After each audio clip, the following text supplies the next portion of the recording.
Hello friends, कैसे हैं आप सब। स्वागत करते हैं आपके अपने यूट्यूब चैनल सृष्टि प्राइम 2.0 में। तो फ्रेंड्स, आज की इस वीडियो में हम देखेंगे पर्यावरण ईवीएस, जो सीटेट में ईवीएस आता है उसी के बारे में हम देखेंगे। सीटेट 2024 के बारे में, और ये पर्यावरण सब्जेक्ट है। और इसमें हम देखेंगे संतुलित आहार, जो एनसीईआरटी का चैप्टर है।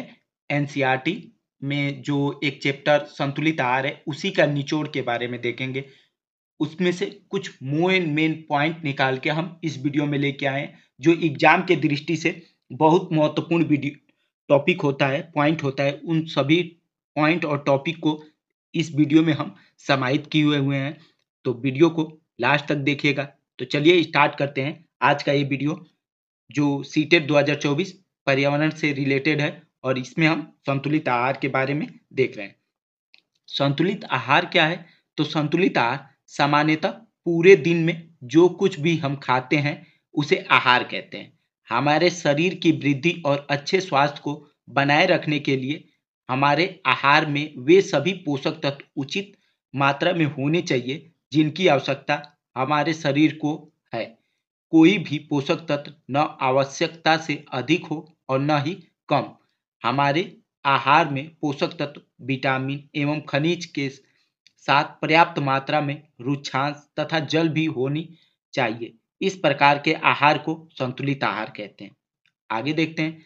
सब्जियां तथा फलों के छिलके में अधिकतर विटामिन पाए जाते हैं, जो अधिक पकाने व भूनने पर नष्ट हो जाते हैं।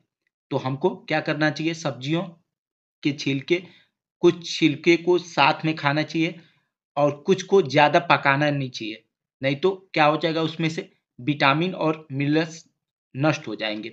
आगे है, चावल और दालों को बार बार नहीं धोना चाहिए, क्योंकि चावल और दाल को बार बार धोने में उपस्थित विटामिन और कुछ खनिज लवण नष्ट हो जाते हैं। तो इसलिए हमको चावल को धोने में ज़्यादा मल के, उसको ज़्यादा रगड़ के नहीं धोनी चाहिए। नहीं तो उसके जितने भी विटामिन और मिनरल्स है, वो सारे क्या हो जाएंगे, धुल के पानी के साथ बाहर निकल जाएंगे। लौह तत्व की कमी से हमारे शरीर में रुधिर एनीमिया की कमी हो जाती है, जिसे रुधिर अल्पत्वता एनीमिया कहते हैं। इसकी अत्यंत कमी होने पर आयरन की गोली लेने से पूरी हो जाती है।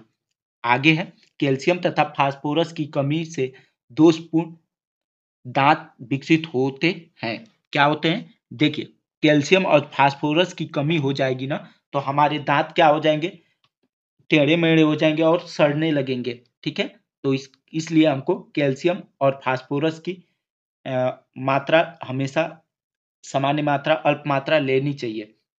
आगे है, आयोडीन की कमी से घेंघा नामक रोग होता है।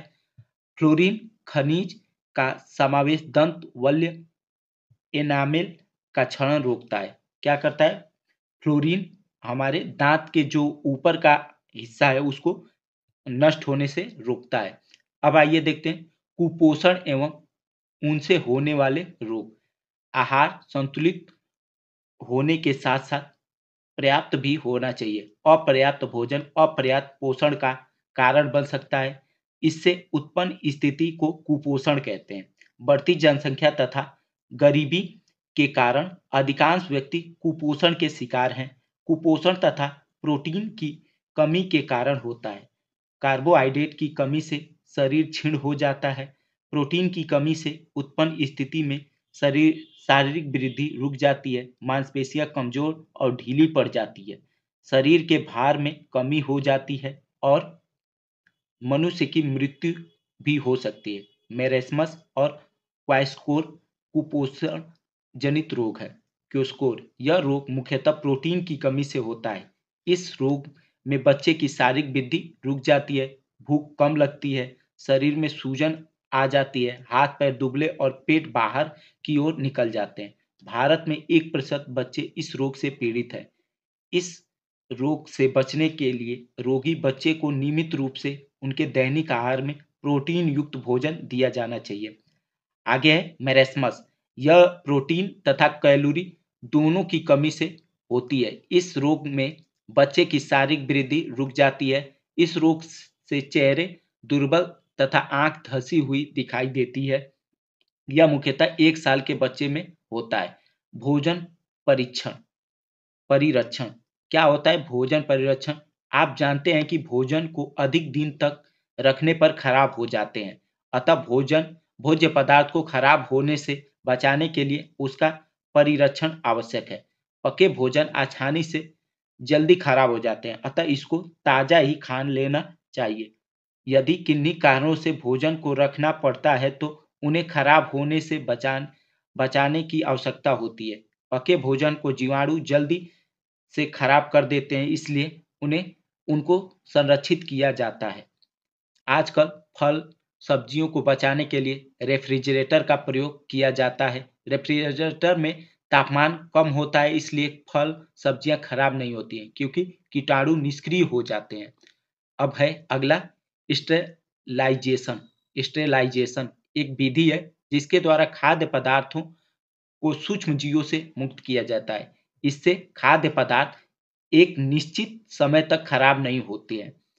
रेफ्रिजरेटर एक उपकरण है जिसके द्वारा पदार्थ सामान्य ताप से कम ताप 5 डिग्री से 10 डिग्री उत्पन्न कर सूक्ष्म जीवों को उपापचयी क्रियाएं तथा वृद्धि को नियंत्रित किया जाता है।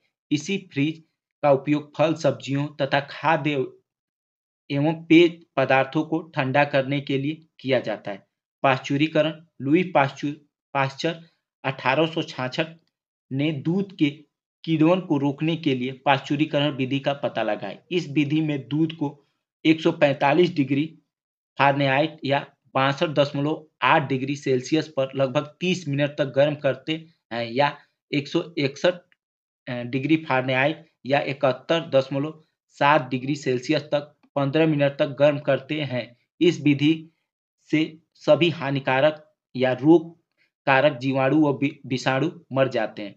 दूध को उबालकर रखा जाता है ताकि जल्दी खराब न हो। थैली वाला दूध पाश्चुरीकृत दूध होते हैं। 30 सेकंड के लिए उबालकर और ठंडे करके थैली में पैक कर दिया जाता है, जिससे वह जल्दी खराब नहीं होता है। इस विधि को पाश्चुरीकरण कहा जाता है। इस विधि में सभी हानिकारक या रोग कारक जीवाणु व विषाणु मृत्यु हो जाते हैं। अगला है आचार ने नमक सोडियम क्लोराइड मिलाकर रखने से नमक संरक्षण का कार्य करता है। इसके द्वारा उत्पन्न माध्यम से एंजाइम निष्क्रिय हो जाते हैं जो सामान्य तापक्रम में भोजन विखंडन कर देते हैं। जैसे जैम, जेली व शरबत जिन बर्तनों में रखे जाते हैं उनको वायु रहित किया जाता है।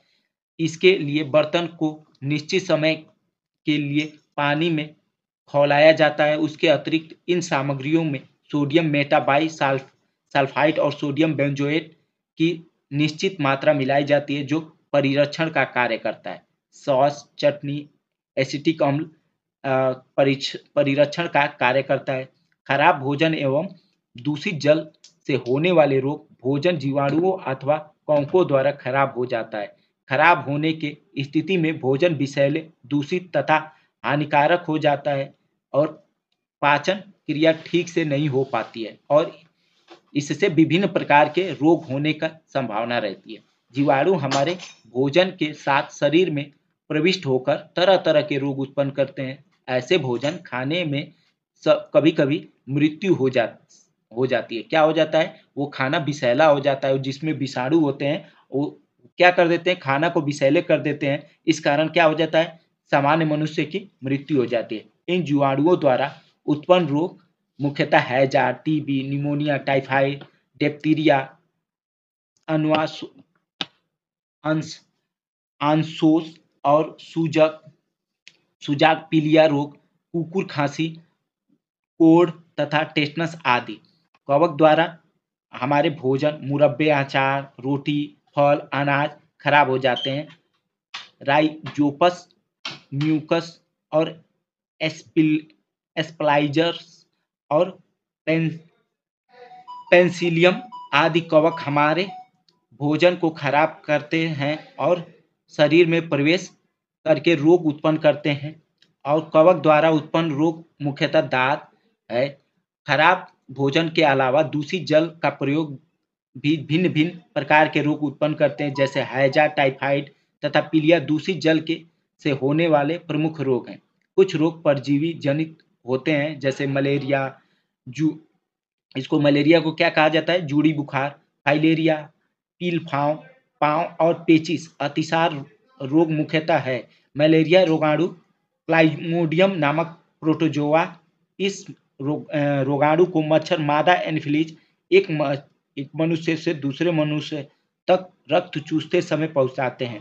पेचिस एंट अमीबा हिस्टोलिका नामक प्रोटोजोआ से होता है। इसका वाहक घरेलू मक्खी है।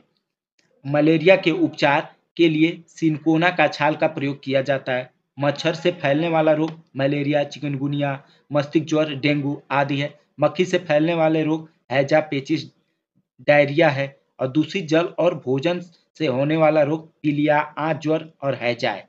तो फ्रेंड्स, वीडियो कैसा लगा? वीडियो की क्वालिटी कैसी लगी? स्पेशली मेरी मेहनत कैसी लगी? अगर अच्छी लगी हो तो वीडियो को लाइक, चैनल को सब्सक्राइब और अपने दोस्त, मित्र, यार, सगे संबंधी को भी वीडियो को शेयर करिए। जो भी टेट सीटेट की तैयारी करते हो उनको शेयर करिए, ताकि वो भी अपनी तैयारी को बेहतर से बेहतर बना सके और अपनी परीक्षा की तैयारी को बेहतर कर सके। तो मिलते हैं नेक्स्ट वीडियो में नए टॉपिक के साथ। आज आपसे लेते हैं विदा। धन्यवाद।